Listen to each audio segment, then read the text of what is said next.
Hello and welcome to Phone Arena's in-depth video review of the T-Mobile Tap, which is currently available right now. It's one of the first devices from the Chinese manufacturer Huawei to hit the US market. It's your traditional looking candy bar touchscreen phone, and it really doesn't try to be too flashy in its looks. We're going to take a look if it has enough features to really be compelling enough for customers in the US to look at. It's not a bad thing that the T-Mobile Tap takes a conservative approach to its design.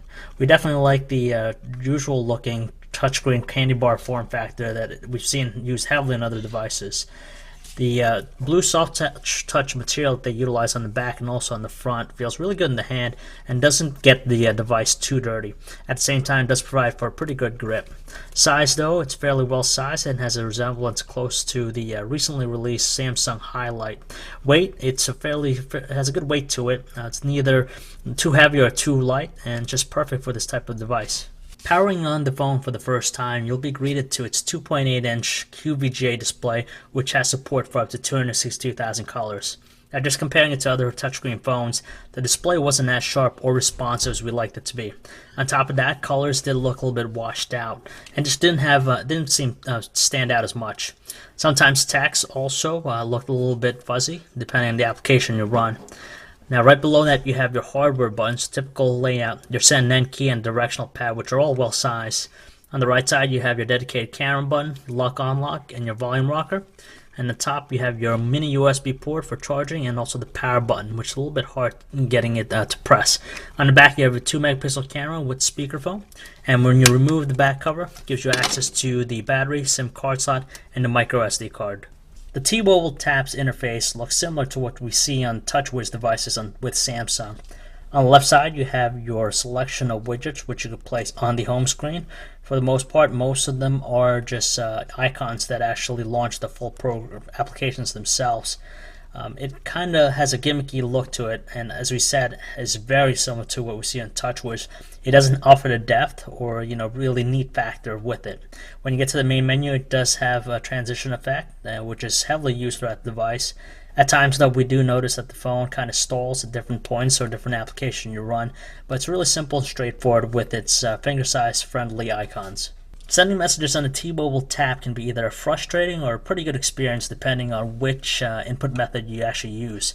Now, the one we have right now is the numeric keypad with T9 on, just to give you a little bit better predictive option as you type your messages. So it's really quick just because buttons are a little bit bigger, and we prefer this method out of all of them. When you turn to its side, it'll give you the full QWERTY keyboard, but the screen is just a little bit unresponsive, and whenever we did try to speed type, we did notice making a lot of mistakes, and the device just had a hard time recognizing our presses. So we just preferred the numeric keypad with T9. For being a touchscreen phone, the T-Mobile Tap's web browsing experience really took us back. We were kind of really disappointed with its overall experience. Now, our site took approximately over 2 minutes to fully load, and we always saw the device constantly re-rendering the page to load up everything correctly. Scrolling could be a little bit an issue just because it's a little bit unresponsive and laggy at times. Zooming in, you could use the bar. You could press the icon, and there's a bar on the right side here that allows you to zoom in, zoom out. But if you do try to zoom in slightly, it's going to refresh the whole page and, of course, re-render everything again, which is just a nightmare just trying to use the web browser.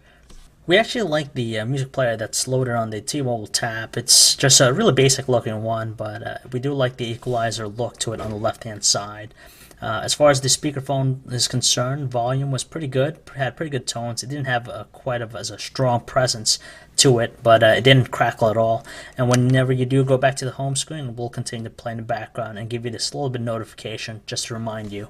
For a touchscreen phone, we were really shocked with the T-Mobile Tap's experience watching videos.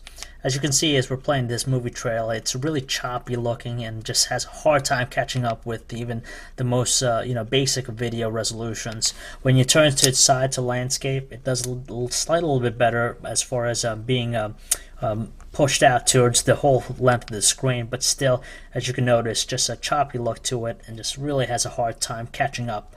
Using the 2-megapixel camera and the Tap to take images, photo quality came at average at best with even the best lighting conditions. Indoor shots had a tendency to have some darker tones to the overall shot, and colors looked a little bit on the neutral side.